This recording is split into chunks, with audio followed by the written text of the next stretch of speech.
Dios nos los bendiga en este sábado precioso. Estamos en victoria, gloria al Señor.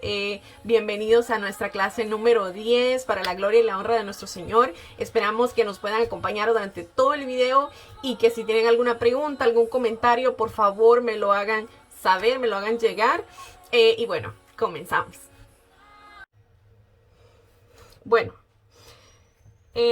Vamos a orar antes de empezar para presentarle esta clase a nuestro Señor, ¿verdad? Y para que Él se glorifique como Él siempre lo hace todas las veces, ¿verdad? Y que el Espíritu Santo ministre en nuestro corazón. Ahí donde está, si podemos cerrar los ojos y meditar en el Señor. Padre bueno, Padre eterno, venimos, Señor, delante de ti, Padre amado, dándote a ti toda alabanza, Señor, toda adoración, todo honor y toda gloria. Te bendecimos y te adoramos, Padre. Te damos toda la gracia, Señor. Te damos toda honra, toda gloria, Señor, porque tú has sido bueno con nosotros, Señor, porque tú has sido misericordioso, Señor, y hemos podido ver tu favor y tu misericordia, Señor, durante toda esta semana que está terminando. Señor Dios poderoso, te pedimos, Señor, que ministres nuestro corazón, que ministres lo profundo de nuestro ser con tu palabra, Señor, con lo que tú, la porción de la enseñanza que tú traes en este día para nosotros, Señor. Sabemos que tú en tu soberanía, Señor, tú la escogiste para nosotros en este día, Señor. Tú te pedimos, Señor, que por los que aún no han entrado, Señor, que de una u otra manera, Señor, puedan asistir a la clase o la puedan ver, Señor. Guárdalos también, Señor, y protégelos, Señor. Padre, en el nombre de Jesús te lo pedimos, Señor, para tu gloria y tu honra. Amén. Bueno,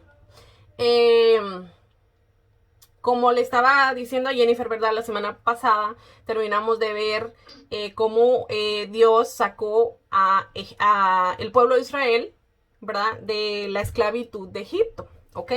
Hoy voy a resumir un poquito, vamos a seguir en el libro del Éxodo y vamos a resumir un poquito de lo que vamos a ver en lo que resta del libro del Éxodo, ¿ok? La primera mitad del libro del Éxodo cuenta la historia de Israel, del Israel antiguo, ¿verdad? Siendo liberado de la esclavitud, como ya lo vimos. Y en esta parte vamos a ver cómo le dan a Moisés los 10 mandamientos junto con las instrucciones para construir una tienda, ¿verdad? Una tienda sagrada que en este caso pues se llama el tabernáculo, ¿verdad? El pueblo de Israel ahora está en medio de la nada, vamos a verlo. Se encuentra en el pie de la montaña llamada Sinaí o el monte Sinaí. Y ahí la presencia de Dios desciende dramáticamente, ¿verdad? En forma de una violenta nube de tormenta, ¿verdad? Así es como lo describe la Biblia. El concepto de la presencia de Dios realmente es bastante importante en el resto del libro, ¿verdad? En el principio, para regresar un poquito al libro de Génesis, ¿verdad?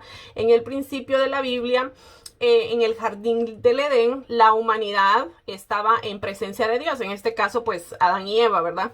Y tenían una relación cercana con Dios y era muy bueno, ¿verdad? Que esa relación cercana, pero, ¿verdad? A raíz del pecado de Adán y Eva, pues la humanidad, ¿verdad? Se rebeló. O sea, cuando digo de humanidad estoy hablando de ellos dos, ¿verdad? Pero nos representan a todos nosotros. Entonces, ellos se rebelaron, pecaron y la relación entre la humanidad y Dios se fracturó. O sea, se perdió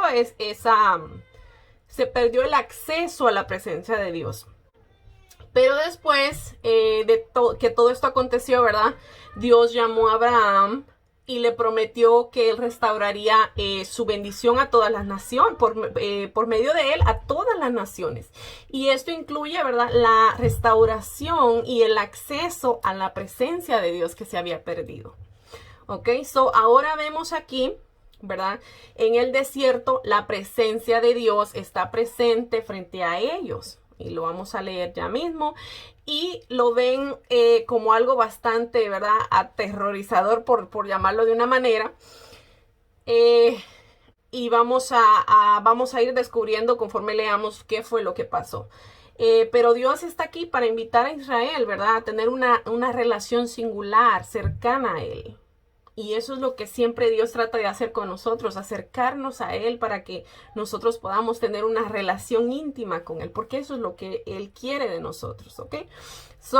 Hoy vamos a estar leyendo en el capítulo 19 del libro del Éxodo. Y vamos a ver el verso 4 al 21. Y, ¿verdad? Aquí vamos a leer cómo Israel estaba en el monte Sinaí, como yo les había dicho, ¿verdad? Después de salir de cruzar el Mar Rojo, pues llegaron ellos al pie del monte, ¿verdad? Y dice en el verso, vamos a comenzar en el verso 4, dice, vosotros visteis lo que hice a los egipcios y cómo os tomé sobre las alas de águilas y os he traído a mí. Ahora pues, si diereis oído a mi voz y guardareis mi pacto, vosotros seréis mi especial tesoro sobre todos los pueblos, porque mía es toda la tierra. So, imagínense que Dios les está diciendo que si ellos oyeren su voz, ¿verdad? Que si guardaren ese pacto que Él le iba a dar al pueblo, ellos iban a ser su especial tesoro. Y así somos nosotros los que hemos creído en el Señor Jesucristo, ¿verdad? Eso somos para Jesús, para Dios, su especial tesoro. Somos el pueblo escogido por Dios, ¿verdad? Y dice el verso 6, y vosotros me seréis un reino de sacerdotes y gente santa. Estas son las palabras que le dirás a los hijos de Israel. Entonces vino Moisés y llamó a los ancianos del pueblo y expuso en presencia de ellos todas estas palabras que Jehová le había mandado. Y todo el pueblo respondió a una y dijeron, todo lo que Jehová ha dicho haremos. Y Moisés refirió a Jehová las palabras del pueblo. Sabemos que el pueblo aceptó el pacto, ¿verdad? Y bueno, la palabra usada para describir estas relaciones, ¿verdad? De pacto es como un acuerdo legal, ¿verdad? Entre Dios y el pueblo de Israel. Y es bien singular este pacto porque hasta ahora Dios no les había pedido al pueblo israelí nada a cambio, ¿verdad? Sino que solo que confiaran en Él. Pero aquí en esta montaña Dios les va a pedir a ellos que hagan un pacto con Él. Y les da todo un conjunto de leyes, ¿verdad? Y esto incluye los 10 mandamientos, ¿verdad? Como usualmente lo conocemos, pero no eran solo 10. Estos eran como el fundamento, los principales, pero hay muchísimos más que les dio, ¿verdad? No me acuerdo exactamente la numeración, pero sí habían más. Ok, so si ellos obedecían estos mandamientos, ellos se convertirían en el pueblo que representaría a Dios frente a las otras naciones del mundo ¿verdad? Como lo haría un sacerdote, ¿verdad? Que él es el que está representando en ese momento a el que está arriba de él, ¿verdad? So, de hecho, esto es algo que Dios les llama a convertirse en un reino de sacerdotes a ellos, ¿verdad? Ellos eran como los que iban a presentar a Dios, ¿verdad? Los representantes de Dios en ese momento ante toda la tierra. So, todo esto está conectado con la promesa, ¿verdad? Que el Señor ya le había hecho a Abraham de que su familia se convertiría en una bendición para las naciones. ¿Ok? So, obedecer estas leyes, ¿verdad? Pues no iba a ser muy fácil que digamos porque eran muchas y establecían un estándar bastante alto, ¿verdad? De cumplir. Ok, so vamos a leer el verso 9. Dice, entonces Jehová dijo a Moisés, he aquí yo vengo a ti en una nube espesa para que el pueblo oiga mientras yo hablo contigo y también para que te crean para siempre. Y Moisés refirió las palabras del pueblo a Jehová. Y Jehová dijo a Moisés, ve al pueblo, santifícalos hoy y mañana y laven sus vestidos. Y estén preparados para el día tercero, porque el tercer día Jehová descenderá a ojos de todo el pueblo sobre el monte Sinaí. Y señalarás término al pueblo en derredor, diciendo, guardaos, no subáis al monte, ni toquéis sus límites, cualquiera que tocar el monte de seguro morirá. No tocará mano porque será apedreado o aseteado. Sea animal o sea hombre, no vivirá. Cuando suene largamente la bocina, subirán al monte. Y descendió Moisés del monte al pueblo y santificó al pueblo y lavaron sus vestidos. Y dijo el pueblo, estad preparados para el tercer día, no toquéis mujer. O sea, no podían ellos tener relaciones, ¿verdad? Sexuales y de esa manera pues no estarían contaminados, ¿verdad? En cierto estándar que el Señor ponía, ¿verdad? Y dice, aconteció que al tercer día, cuando vino la mañana, vinieron truenos y relámpagos y espesa nube sobre el monte y sonido de bocina muy fuerte. Y se estremeció todo el pueblo que estaba en el campamento. Y Moisés sacó del campamento al pueblo para recibir a Dios y se detuvieron al pie de la montaña. Sabemos que vino, dice que sobre una nube espesa, ¿verdad? Y el sonido dice que era bien fuerte y dice que el pueblo se estremeció. Por eso les decía yo que ellos miraban como que la presencia era un tanto, ¿verdad? Aterradora ante sus ojos. Pero obviamente, ¿verdad? Ellos no estaban acostumbrados a este tipo de manifestaciones. O yo me puedo imaginar, ¿verdad? El temor que ellos les dio. Y dice que pues Moisés lo sacó, ¿verdad?, del campamento para recibir a Dios y se tuvieron al pie del monte. Dice, todo el monte Sinaí humeaba, o sea, que salía mucho humo, ¿verdad? Porque Jehová había descendido sobre él en fuego. Y el humo subía como el humo de un horno y todo el monte se estremecía en gran manera. Yo me imagino esa imagen. Y dice, el sonido de la bocina iba aumentando en extremo. Moisés hablaba y Dios le respondía con voz tronante. Imagínense qué tremendo aquello. Y descendió Jehová sobre el monte Sinaí, sobre la cumbre del monte, y llamó Jehová a Moisés la cumbre del monte, y Moisés subió. Y Jehová dijo a Moisés, desciende, ordena al pueblo que no traspase los límites para ver a Jehová, porque caerá multitud de ellos. Finalmente, ¿verdad? Como ya leímos, los israelitas accedieron a los términos que el Señor les había dado, pero después se niegan a entrar en la presencia de Dios, porque todavía, como les había dicho, tienen un poco de miedo. Y ya que el pueblo pues no subió, Moisés sube solo a la montaña a encontrarse con Dios. ¿Ok? Y lo vamos a leer también. Dice, pero, ¿verdad? Nosotros sabemos que tenemos un Dios que todavía quiere estar con su pueblo, ¿verdad? Así que Dios decide que si el pueblo no va a venir a él, entonces él va a bajar a donde está el pueblo. ¿Ok? Por esta razón, Dios le ordena a Moisés que construya esta elaborada tienda, que es el tabernáculo, ¿verdad? Como el lugar donde la presencia de Dios puede estar en medio de su pueblo. ¿Ok?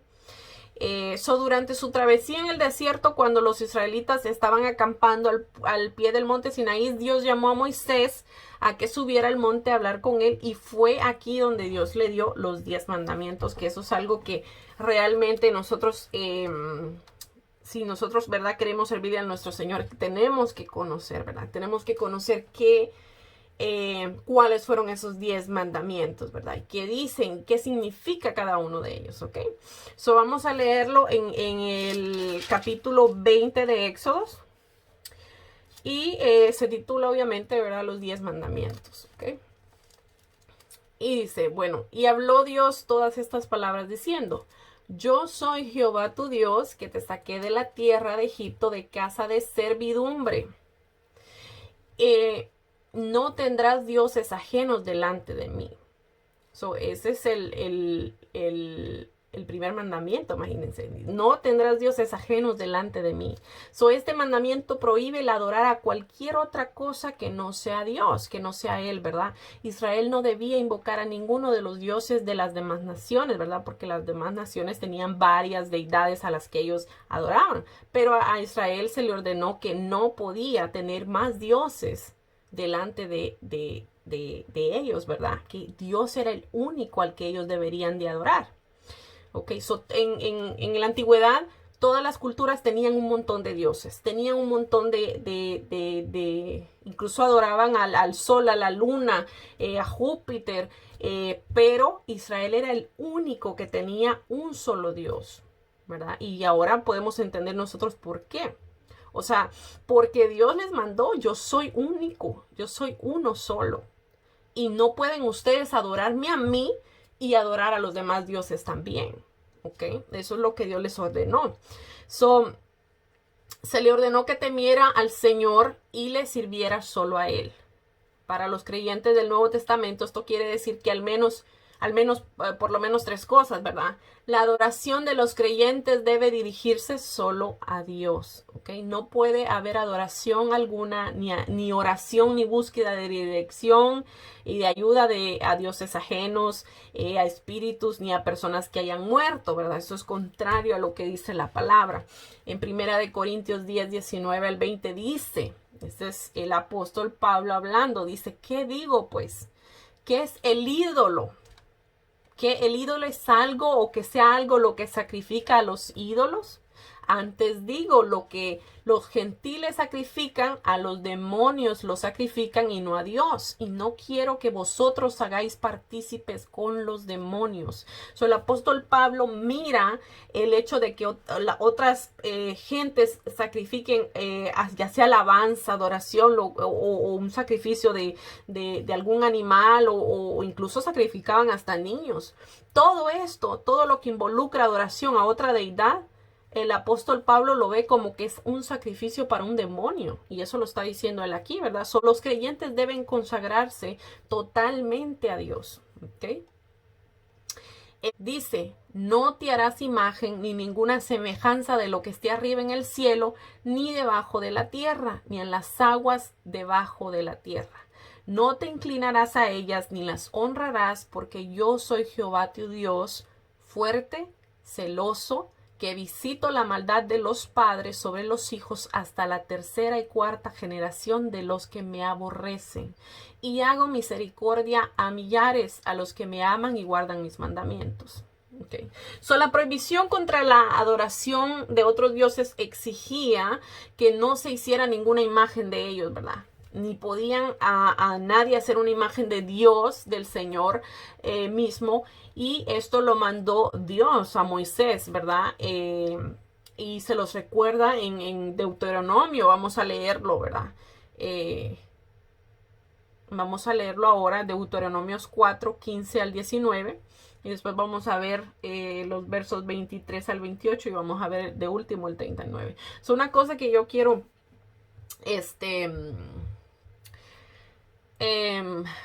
rescatar de aquí, ¿verdad? Que dice que no nos podemos hacer ninguna imagen de lo que hay en el cielo ni en la tierra, ¿verdad? Entonces, ¿por qué? Porque nosotros los seres humanos tendemos a querer ver para nosotros poder creer. Pero la palabra dice, ¿verdad? Bienaventurados los que sin haber visto han creído. Nosotros no necesitamos que nos recuerden una imagen de algo que nosotros no hemos visto, ¿verdad? No necesitamos una imagen de nuestro Señor Jesucristo. ¿Por qué? Porque Él no está muerto, Él está vivo. Y una imagen obviamente no tiene vida. Ok, vamos a leerlo. Advertencia dice contra la idolatría. Esto es otro pasaje en otro libro. Dice, guardad pues mucho vuestras almas, pues ninguna figura visteis el día que Jehová habló con vosotros en medio del fuego. Aquí Moisés está diciéndoles, ¿verdad?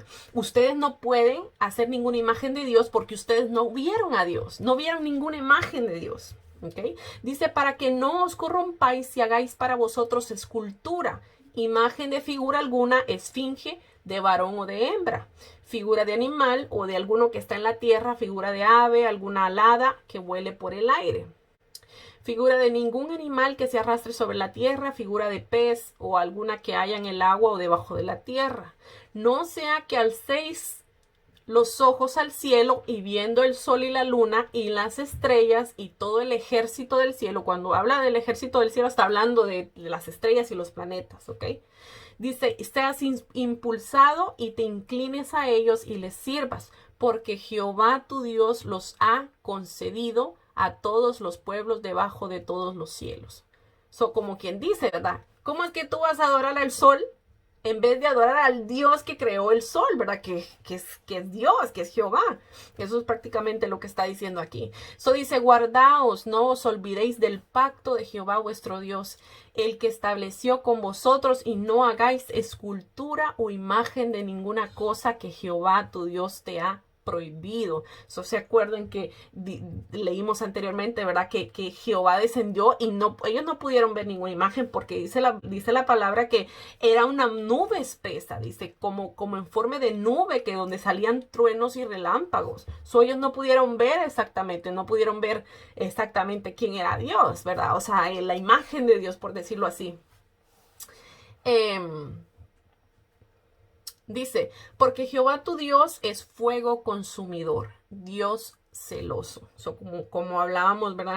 En las clases, yo sé que Jennifer no estuvo, pero cuando hablábamos en las clases de Jesús, ¿verdad? Hablábamos de un hombre sumamente, ¿verdad? En su carácter, sumamente humilde, sumamente amoroso, pero también era un hombre radical, ¿verdad? En su esencia, ¿verdad? Era un Dios celoso, ¿verdad? Porque todo Dios estaba dentro de Jesús. Y aquí nos dice la palabra, ¿verdad? Jehová tu Dios es fuego consumidor, Dios celoso. ¿Ok? So, el celo, ¿verdad? De Él es que nosotros no adoremos nada más, sino que a Él. Y para eso nosotros fuimos creados, ¿verdad? Dice la palabra que fuimos creados para alabanza de nuestro Señor. Y para eso es que nosotros venimos a esta tierra, para alabar a nuestro Señor, para que nosotros siempre tengamos una alabanza en nuestra boca para Él, ¿verdad? No solo de boca también, ¿verdad? Sino que también con nuestra vida recta, nosotros estamos alabando al Señor. ¿Ok? So, el verso 25 dice, cuando hayáis engendrado hijos y nietos y hagáis envejecido en la tierra, si os corrompieres e hicieres escultura o imagen de cualquier cosa, e hicieres lo malo ante los ojos de Jehová vuestro Dios para enojarlo, yo pongo hoy por testigos, dice, al cielo y a la tierra, que pronto pereceréis totalmente de la tierra hacia la cual pasáis el Jordán para tomar posesión de ella. No entraréis en ella largos días sin que seáis destruidos. So, aquí Dios les dio una pauta a ustedes. Yo los saqué de Egipto para que ustedes vayan a la tierra prometida, pero si ustedes llegan a hacerse imagen, llegan a hacerse esculturas y empiezan a adorarlas, seguramente ustedes no van a poder entrar a esa tierra prometida y van a ser destruidos en el desierto. Yo no los voy a dejar entrar, ¿verdad? Y vamos a ver lo que aconteció, porque realmente, ¿verdad? Del pueblo de Israel nosotros podemos aprender mucho. Okay. So dice, y Jehová os esparcirá entre los pueblos y quedaréis pocos en número entre las naciones a las cuales os llevará Jehová. Y déjeme decirle que esto sucedió. Y dice, y serviréis ahí a dioses hechos de manos de hombres, de madera, de piedra, que no ven, ni oyen, ni comen, ni huelen. Pues aprendes pues hoy y reflexiona en tu corazón que Jehová es Dios arriba en el cielo y debajo de la tierra, y no hay otro. So, Dios les estaba diciendo, si ustedes escogen adorar imágenes, hacerse imágenes, adorarlas, yo los voy a esparcir a ustedes. No van a ser un pueblo, sino que los voy a esparcir por las naciones, y entonces pues ustedes van a poder servirle a los dioses que ustedes quieran, ¿verdad? Pero les advierto, ¿verdad? Que esos dioses son de madera, de piedra, y dice en la Biblia, ¿verdad? No ven, no oyen, no pueden comer, ni huelen. ¿Ok? Eso es lo que Dios les estaba diciendo ahí. So, Dios es demasiado grandioso, ¿verdad? Como para que se represente con cualquier cosa hecha por manos humanas. Nosotros, como seguidores de Jesucristo, se nos prohíbe de igual manera el hacer imágenes de Dios o de animales para el propósito de adoración, ¿verdad? Y sabemos que los mayas, las culturas antiguas, incluso hoy en día, ¿verdad? Hay gente que adora la luna, que adora los astros, que adora... Siempre ha habido eso. Y siempre lo va a seguir habiendo, porque la palabra lo dice, ¿verdad? La apostasía va de más en más. Entonces, nosotros no podemos orar o darle ninguna adoración a estas imágenes, ¿verdad? Y como yo les decía, ¿verdad? ¿Cómo es que podemos hacer una imagen de un Dios tan majestuoso que es espíritu? ¿Verdad? La palabra dice que Dios es espíritu. ¿Ok? ¿Cómo nosotros vamos a poder dibujar o poder plasmar en algo un espíritu? ¿Cómo vamos a hacer eso? Es imposible. Y dice en Juan 4:24, dice, Dios es espíritu y los que le adoran a Dios en espíritu y en verdad es necesario que le adoren. Okay, so vemos que la palabra nos deja a nosotros saber, no pueden, por más de que ustedes quieran, no pueden hacerse ninguna imagen de Dios porque Dios es espíritu y nadie lo ha visto. Okay. Dice, no tomarás el nombre de Jehová tu Dios en vano, porque no dará por inocente Jehová al que tomare su nombre en vano, ¿verdad? Ese mandamiento yo creo que lo sabemos también todos, porque nos los han enseñado, ¿verdad? No jurarás o no tomarás el nombre de tu Dios en vano, ¿verdad? Quizá alguno ha escuchado, más bien ha dicho, o más bien todos, ¿verdad? Hemos dicho en algún momento la frase, ¿verdad? Te lo juro por Dios, que yo creo que todos le hemos dicho. Bueno, pues esto lo prohíbe la Biblia, esto es el mandamiento que está prohibiendo aquí la Biblia exactamente. También, ¿verdad? Yo creo que todos nosotros en alguna parte de nuestra vida hemos hecho una falsa promesa para encubrir una mentira. Y también, ¿verdad? Nosotros, no, es que te lo juro por Dios. O sea, yo creo que todo lo hemos hecho. Para encubrir una mentira, yo tengo un ejemplo aquí que nos da la Biblia acerca de alguien que blasfemó el nombre de Dios. Y ven el castigo que había en el tiempo antiguo, ¿verdad? Dice Levíticos 24, vamos a adelantarnos un poquito, pero me llamó la atención esta historia. Dice, el castigo del blasfemo. Blasfemo es una persona que habla mentiras contra otra, ¿verdad?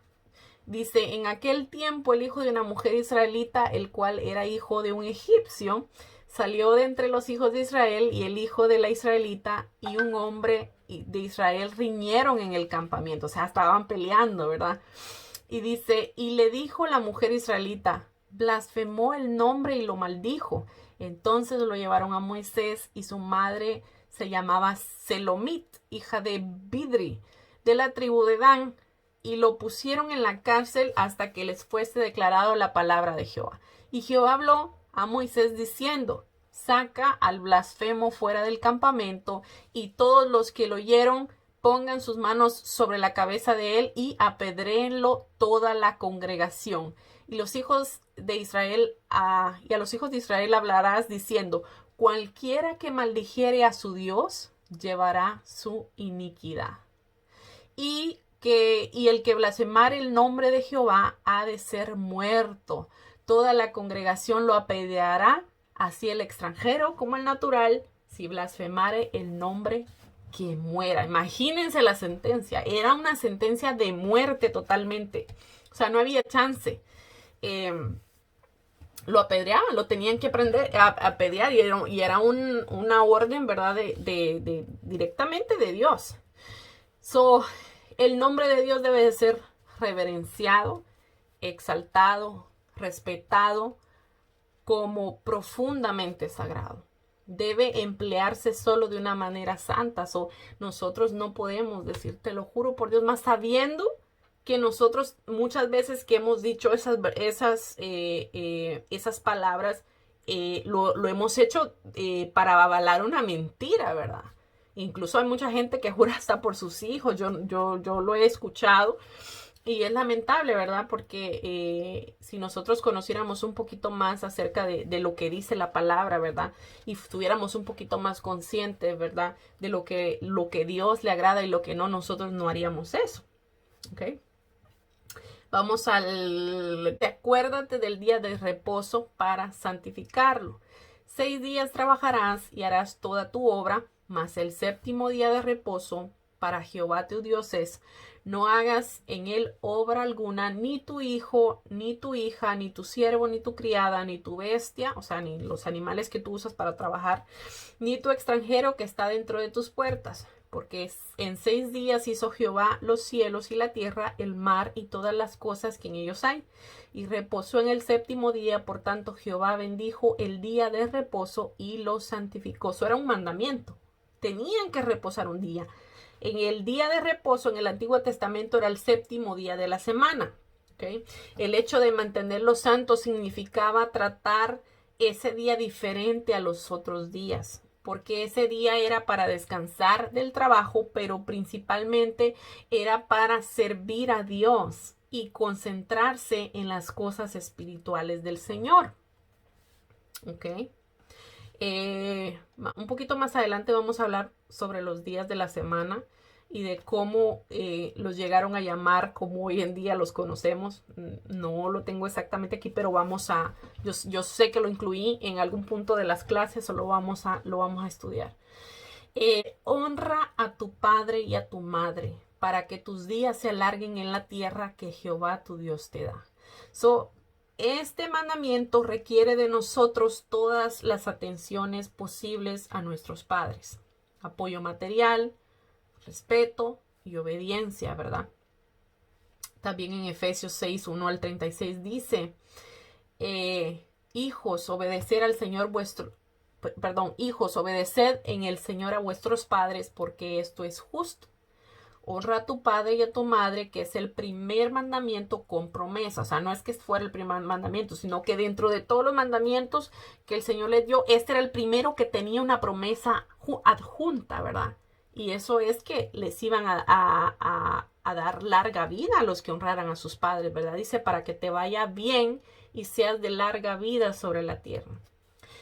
Este mandamiento nos prohíbe tratar injustamente a nuestros padres, hablarles con palabras no agradables, ¿verdad? Dios exigió también la pena de muerte a quien golpeara a su padre o a su madre. Vemos que Dios tenía cuidado, ¿verdad? Muchas veces yo creo que hemos visto en las noticias, incluso hace días yo vi que alguien comentó en Facebook, ¿verdad? Que un anciano se había llegado a quejar porque a alguien le había pegado, no sé si fue el hijo o no, pero esto lo prohíbe Dios totalmente. Nosotros no podemos, yo creo que a todos nosotros nos inculcaron, nos enseñaron, ¿verdad? Que a la gente mayor se les respeta y mucho más siendo nuestros padres, ¿verdad? También nosotros tenemos que respetarlo y ahora sabiendo lo que dice la palabra, ¿verdad? Que tenemos que respetar a nuestros padres, ¿ok? Porque Dios tenía una sentencia de muerte contra aquel que golpeara a su padre o a su madre. Okay.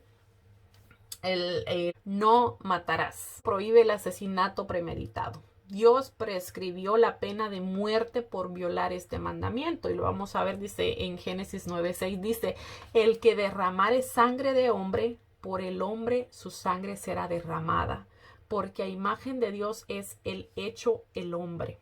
Okay. En el Nuevo Testamento condena no solo el homicidio, sino también el odio, ¿verdad? Que impulse a una persona a desear la muerte de otra y cualquier otra acción o influencia impía que cause la muerte espiritual de otra persona, ¿verdad? Esto lo encontramos en Primera de Juan, capítulo 3, versículo 15, dice, todo aquel que aborrece a su hermano es homicida.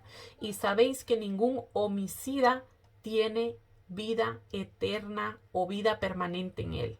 Okay. Algo a recalcar aquí, ¿verdad? Es que mucha gente hoy en día lamentablemente se están quitando la vida. Eso es algo que las estadísticas realmente no las publican. Los medios de comunicación lo único que hablan es de coronavirus, pero hoy en día la tasa el porcentaje de suicidios ha aumentado durante esta cuarentena un montón. ¿Okay? Y la palabra dice que ningún homicida va a entrar al reino de los cielos. Entonces, cualquier persona que se quite la vida está atentando, ¿verdad? Primeramente contra la soberanía de Dios, porque nosotros no somos quien para quitarle la vida a nadie y mucho menos para quitarnos nuestra propia vida. No podemos hacer eso. ¿Ok? Eso es algo muy triste, pero lamentablemente está sucediendo. ¿Verdad? Yo les insto, si ustedes conocen a alguna persona que está en depresión, alguna persona que está sufriendo de ataques de ansiedad, es muy importante que ustedes, si ven algún tipo de estos síntomas en alguna persona, busquen ayuda. Busquen ayuda porque realmente la persona que se suicida, según lo que dice la Biblia, va a un camino de eterna condenación, ¿verdad? Entonces nosotros podemos tal vez ser ese puente, ¿verdad?, de bendición para alguien que está en necesidad. Siempre nosotros podemos buscar ayuda para alguien. Tal vez nosotros no lo podemos ayudar, pero conocemos una persona que los puede ayudar. Es nuestra obligación, ¿verdad? Poder nosotros ayudar a esas personas, ¿ok? No cometerás adulterio. ¿Okay? En Deuteronomios 22:22 dice: si fuere sorprendido alguno acostado con una mujer casada con marido, ambos morirán. El hombre que se acostó con la mujer y la mujer también, si así quitarán el mal de Israel. ¿Ok? Imagínense que la manera que él decía, que Dios decía, ¿verdad? Que se tenía que arrancar el mal de raíz era que estos dos murieran para que se quitara el mal dentro del pueblo, ¿verdad? Si los demás iban a ver y ya la iban a pensar, ¿verdad? Antes de cometer semejante acto de pecado, ¿verdad? Porque sabían que si los cachaban, pues los iban a matar. ¿Okay? Este mandamiento abarca la inmoralidad y todos los pecados sexuales. ¿Okay? Primera de Corintios, esto estamos hablando ya del Nuevo Testamento. Capítulo 6, versículo 15 al 20 dice: ¿no sabéis que vuestros cuerpos son miembros de Cristo?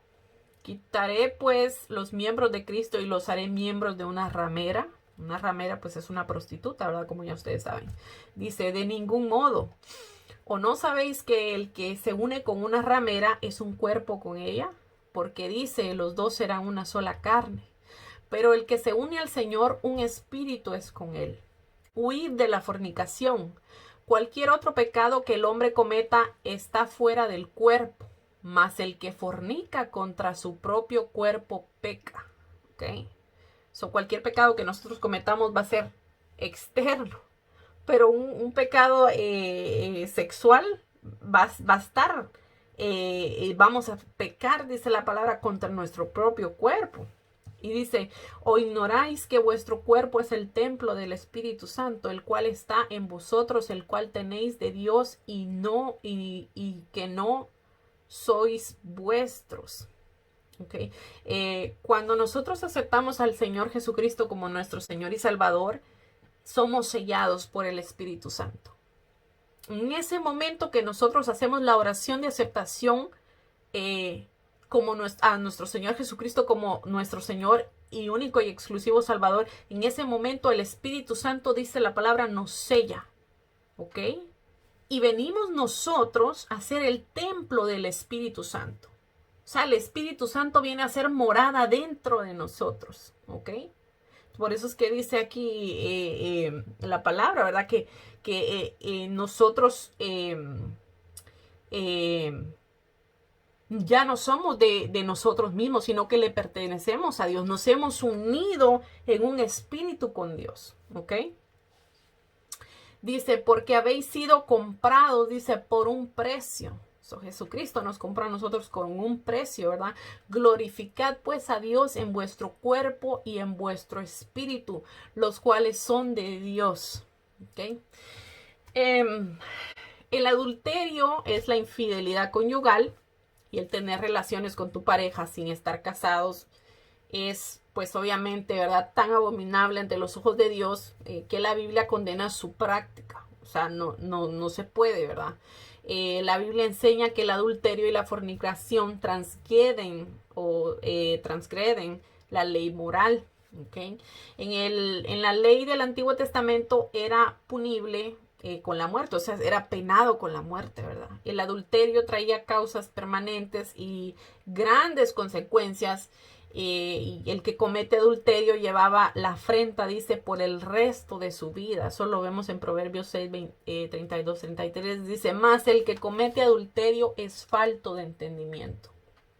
Corrompe su alma el que tal hace, heridas y vergüenza hallará, y su afrenta nunca será borrada. En este caso está hablando más, se inclina más, ¿verdad? Cuando hay un matrimonio, ¿verdad? Y el hombre o la mujer se desvía a tener una aventura con alguien, ¿verdad? O sea, dice la palabra aquí que el hombre o la mujer que hace eso, dice que es falto de entendimiento. Dice que corrompe su alma. Y que las consecuencias van a ser heridas grandes, ¿verdad? Porque obviamente va a herir no solo a los que están alrededor, sino que la persona que cometió eso también va a ser herida. ¿Por qué? Porque se va a desintegrar su familia, ¿verdad? Yo me imagino que cualquiera que hace un acto de esto, pueda pensar, bueno, es que mi esposa no se va a enterar, o bueno, es que mi esposo no se va a enterar. Entonces lo hace sin pensar en las consecuencias. Pero dice la palabra, esto va a traer tarde o temprano, vas a hallar vergüenza y vas a traer heridas a ti mismo, ¿ok? Pero otra cosa, mire, dice que va a haber una afrenta que nunca va a ser borrada. O sea, vas a tener que cargar con eso por el resto de tu vida. Imagínense qué tremendo. Todo lo que lleve a la lujuria, a la actividad sexual fuera del matrimonio, entra en este pecado de adulterio y fornicación, ¿ok? Por eso yo se los comentaba el otro día, ¿verdad? Acerca del baile. El baile, ¿verdad? Que comúnmente, pues, yo creo que todos andando en el mundo hemos bailado alguna vez. Pues, estas, lamentablemente, lo queramos aceptar o no, esta es una actividad sexual, ¿ok? ¿Por qué? Bueno, vamos a ver aquí. Dice que, bueno, ¿qué contrastes hay entre el baile del mundo y la danza que algunos hombres de Dios como David dieron a Dios? Es descrita por la Biblia. Bueno, vamos a ver. Porque la Biblia habla, ¿verdad? Vamos a entrar aquí a otro tema. Bueno, yo creo que vamos a medio tocarlo porque ya casi se nos está acabando el tiempo.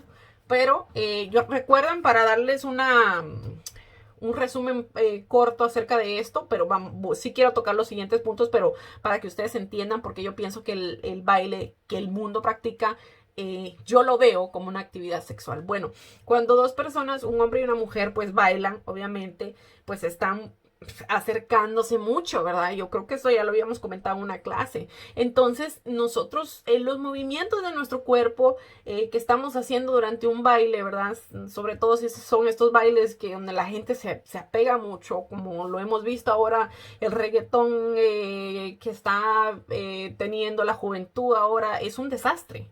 Entonces, los movimientos que se hacen incitan al hombre y a la mujer a pensar en una actividad sexual, ¿ok? Y eso es a lo que yo me refiero en este término, ¿ok? La Biblia nos da instrucciones específicas sobre el baile, ¿ok? Puede ser útil señalar algunos ejemplos buenos y malos del baile, ¿ok? Y luego pues mencionaremos algunos principios bíblicos para establecer normas acerca de este tema, ¿ok?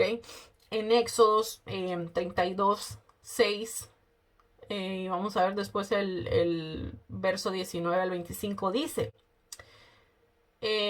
primero, bueno, vamos a ver el 19 al 25, dice, y aconteció que cuando él llegó al campamento y vio el becerro, aquí está hablando de Moisés, ¿okay? Y esto también lo vamos a ver más después, pero Moisés se había ido a traer las tablas de los 10 mandamientos, ¿verdad? Cuando regresó, encontró al pueblo en un desenfreno total.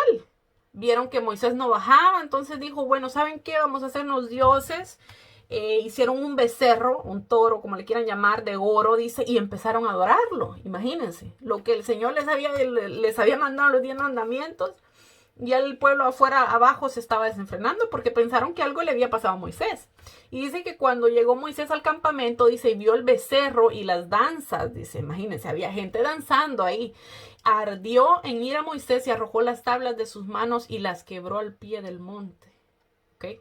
Moisés estaba tan enojado que agarró las tablas que dice que fueron escritas por el mismo dedo del Señor, las tiró y se rompieron. Y dice que Moisés tomó el becerro que habían hecho y lo quemó en el fuego y lo molió hasta destruirlo a polvo que esparció sobre las aguas y los dio a beber a los hijos de Israel. Imagínense que les dio a tomar el polvo del becerro que habían hecho, ¿verdad? Este acto de Moisés de darles de beber el polvo molido del becerro de oro significaba que lo que hubiera quedado de aquella estatua se convertiría en desecho humano, porque sabemos que si nosotros nos tomamos algo, ¿dónde va a parar? A la letrina, ¿verdad? Entonces Moisés les estaba diciendo, esto que ustedes hicieron no sirve, no es nada, no tiene vida. Por lo tanto, se los van a tomar para que ustedes vean que cuando vayan al baño, ahí se va a ir. Es un desecho humano. ¿Okay? Esta acción que Moisés hizo aquí Es parecida a lo que se hacía cuando un hombre creía que su mujer lo estaba engañando con otro hombre, pero no tenía pruebas. Volviendo al tema del adulterio, imagínense, ¿verdad?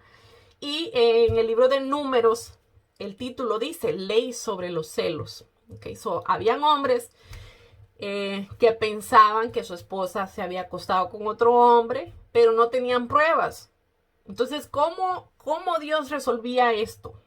Vamos a verlo. La Biblia, hasta para eso, miren, la Biblia ofrecía una solución, ¿verdad? Al pueblo de Israel. Dice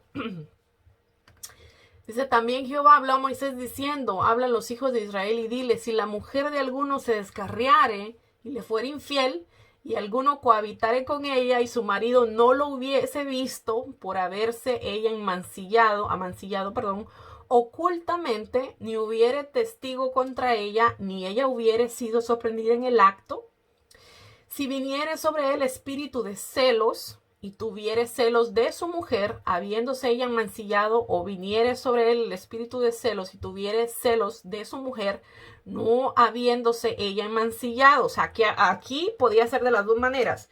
O el hombre se estaba imaginando cosas, o la mujer había hecho algo y el hombre lo sospechaba, ¿verdad?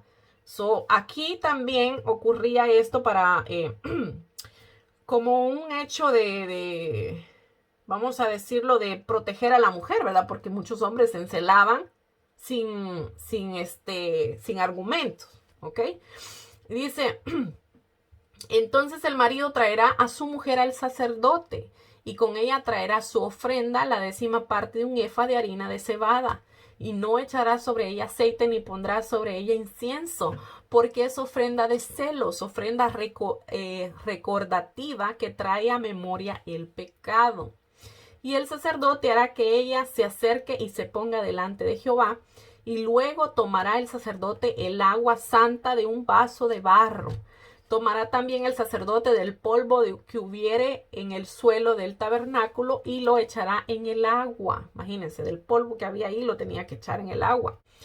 Y hará el sacerdote estar en pie a la mujer delante de Jehová y descubrirá la cabeza de la mujer y pondrá sobre sus manos la ofrenda recordativa, que es la ofrenda de celos, y el sacerdote tendrá en las manos las aguas amargas que acarrean maldición.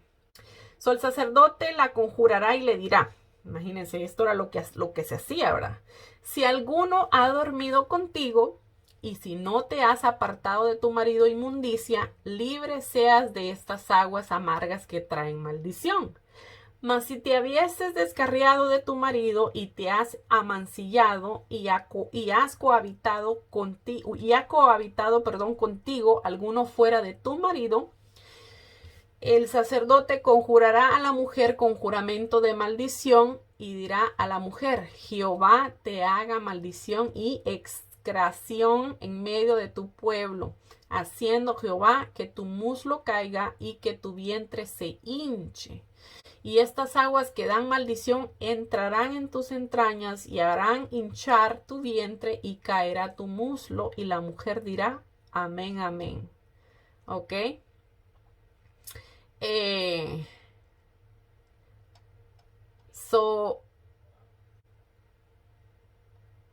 Vemos cómo, ¿verdad? Hasta para esto el Señor ofrecía una solución, ¿verdad? Porque se presentaban estos casos. O sea, estaban protegiendo también una forma de proteger a la mujer, ¿verdad? Porque, como les digo, aquí dice, ¿verdad? Que si la mujer fuera inocente, el agua que le estaban dando de beber no le iba a hacer nada. Pero si la mujer... entonces, ¿verdad? Si no le pasaba nada a la mujer, perdón, el marido se iba a dar cuenta que eran exageraciones de él, ¿verdad? O imaginaciones de él. Pero si la mujer se hinchaba, entonces, y dice la palabra que cuando dice que el muslo iba a caer, es que realmente está diciendo que iba a ser estéril. O sea, que se iba a quedar estéril la mujer, ¿verdad? Y le iba a servir de maldición, ¿ok? Bueno, siguiendo con lo de Moisés, ¿verdad? Que se acuerdan que les estaba leyendo de que les dio a tomar el becerro, ¿verdad? Y todo eso, ¿verdad? Bueno, siguiendo con esa historia, porque estamos hablando del baile, pero me pareció interesante esa porción de lo de los celos, ¿verdad? Me pareció interesante, entonces por eso se las quería leer.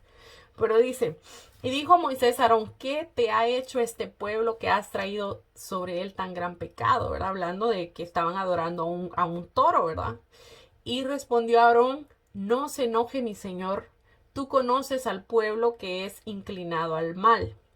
Porque me dijeron, haznos dioses que vayan delante de nosotros, porque a este Moisés, el varón que nos sacó de la tierra de Egipto, no sabemos qué le haya acontecido.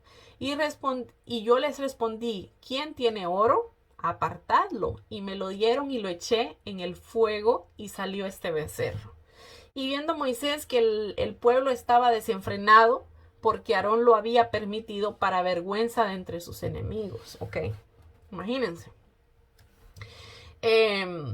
Dice que Moisés había estado 40 días y 40 noches en el monte, en el monte Sinaí, ¿verdad?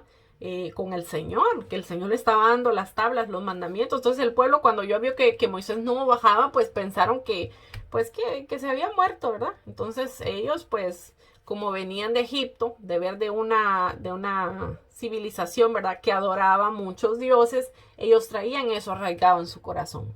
Y pues salió a relucir aquí, ¿verdad? Esto es una parte decepcionante de la historia de Israel. Mientras Moisés estaba, como yo les dije a ustedes, en el monte hablando con Dios, los israelitas construyeron abajo un ídolo. Y en el proceso de la idolatría comenzaron a bailar. ¿Ok? Esto terminó en desenfreno, como ya lo habíamos leído. Dice que el pueblo estaba desenfrenado. Y en ser desenfrenados, el verso 25 dice, en algo otras traducciones dice desnudos.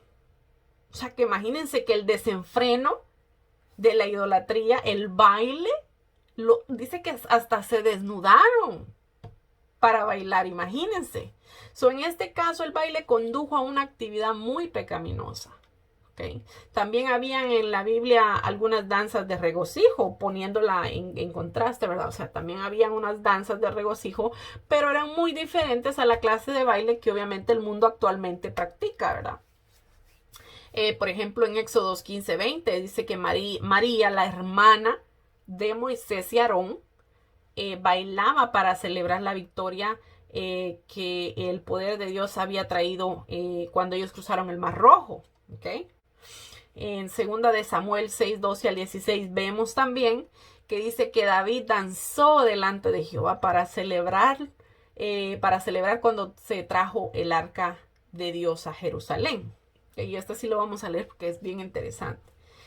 Yo creo que aquí nos vamos a quedar después de leer esto. Dice, fue dado aviso al rey David diciendo que Jehová había bendecido la casa de Obed-Edom y todo lo que tiene a causa del arca de Dios. Entonces David fue y llevó con alegría el arca de Dios de casa de Obed-Edom a la ciudad de David. Y cuando los que llevaban el arca de Dios habían andado 6 pasos, él sacrificó un buey y un carnero engordado. Y David danzaba con toda su fuerza delante de Jehová, y estaba David vestido con un éfod de lino. Así David y toda la casa de Israel conducían el arca de Jehová con júbilo y sonido de trompeta. Cuando el arca de Jehová llegó a la ciudad de David, aconteció que Mical, hija de Saúl, miró desde una ventana y vio al rey David que saltaba y danzaba delante de Jehová, y le menospreció en su corazón. Vamos a hablar en otras clases, ¿verdad? Ya vamos a entrar a ver qué es el arca de la alianza y todo esto, el tabernáculo, todo esto lo vamos a ver, pero ahorita estamos viendo pues lo del baile, ¿verdad? Pero dice que y Mical era la esposa de David, ¿ok? Imagínense que dice que cuando lo vio danzar delante de Dios, ¿verdad? Dice que lo despreció en su corazón. Cada instancia del baile no es considerada pecaminosa, ¿verdad? Sí se realizó esta, ¿verdad? En adoración o alabanza a Dios, porque en este caso David lo estaba haciendo para adorar a Dios, ¿verdad? No estaba haciendo para que a nadie lo viera, ¿verdad? Sino que era para adorar a Dios, ¿verdad? Aquí están algunos principios más a tener en cuenta también al considerar el baile. En Eclesiastés 3:4 dice, hay tiempo de llorar, tiempo de reír, tiempo de endinchar y tiempo de bailar.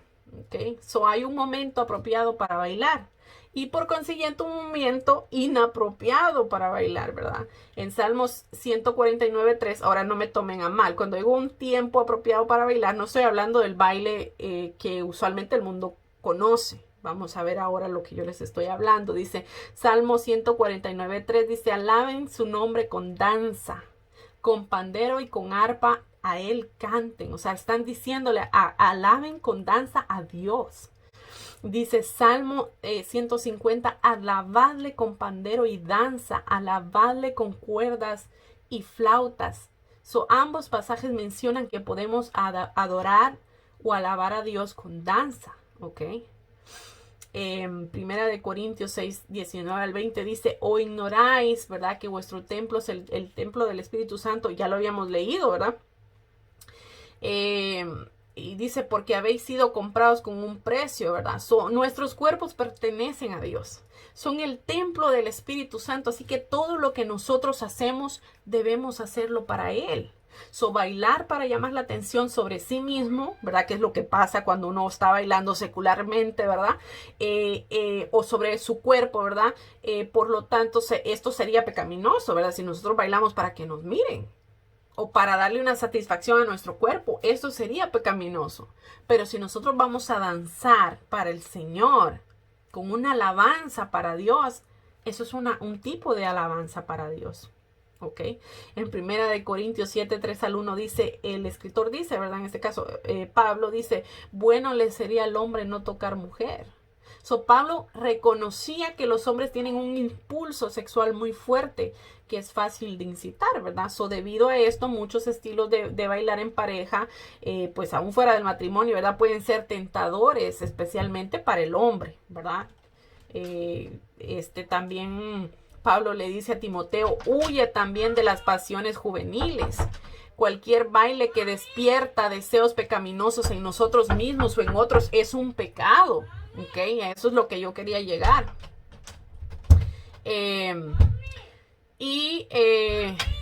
Denme un momentito.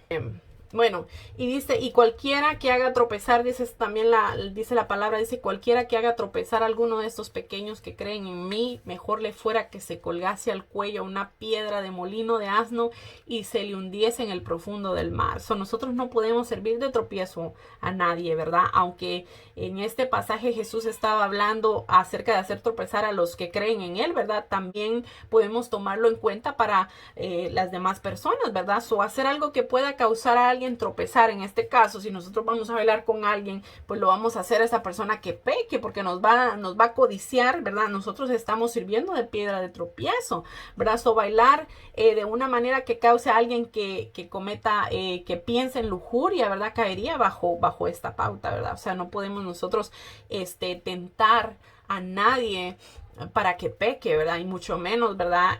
Nosotros incitar ese pecado, ¿ok? A eso quería llegar yo respecto a lo del baile, ¿verdad? Que cae dentro de este mandamiento, ¿verdad? De los pecados sexuales, ¿verdad? En este caso del adulterio y la fornicación, ¿ok? Bueno, ya se nos fue la hora, yo creo que ya hoy sí hasta me pasé. ¿Tienen alguna pregunta de algo? ¿Qué te pareció la clase, Jennifer? Bonita. Se aprende, ¿verdad? Se aprende. Eso es lo que nosotros queremos, ¿verdad? Que podamos aprender más, ¿verdad? Acerca de cómo Dios quiere que nosotros vivamos, ¿verdad? Eso es lo que nosotros queremos fomentar con esta clase, con la exposición de la palabra, ¿verdad? Que podamos conocerle un poquito más al Señor y que podamos saber qué es lo que a Él le agrada y qué es lo que no. ¿Ok? Vamos a orar. Jocelyn.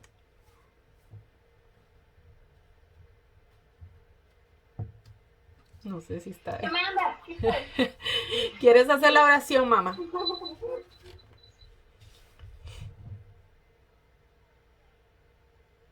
Sí, claro. Ok, oramos. Señor, te damos gracias porque tú, Señor, has hablado en nuestros corazones, Sí, Señor, por medio de estas enseñanzas, por medio de tu palabra, Señor, te damos gracias. Gracias, Bendice, Señor. Señor, a cada familia, Señor. Sí, Padre Bendice, amado. Señor, por los que pudieron estar y por los que no. También Sí, bendice, Señor. Señor. Guárdalos, Padre, protégelos, Glorioso Señor. Jesús. Bendice la vida de Jesse, Señor, y su familia. Santo Te damos Dios. gracias, Señor Jesús, por esta oportunidad y Gracias, privilegio que tú Jesús. nos das, Señor. En el nombre de En el Jesús nombre de oramos. Jesús, Señor. Amén. Amén. Bueno, que Dios me los bendiga. Cuando yo termine de editar el video lo voy a subir por si quieren verlo otra vez o si quieren repasarlo. Y nos vemos el sábado que viene si Dios permite. Adiós.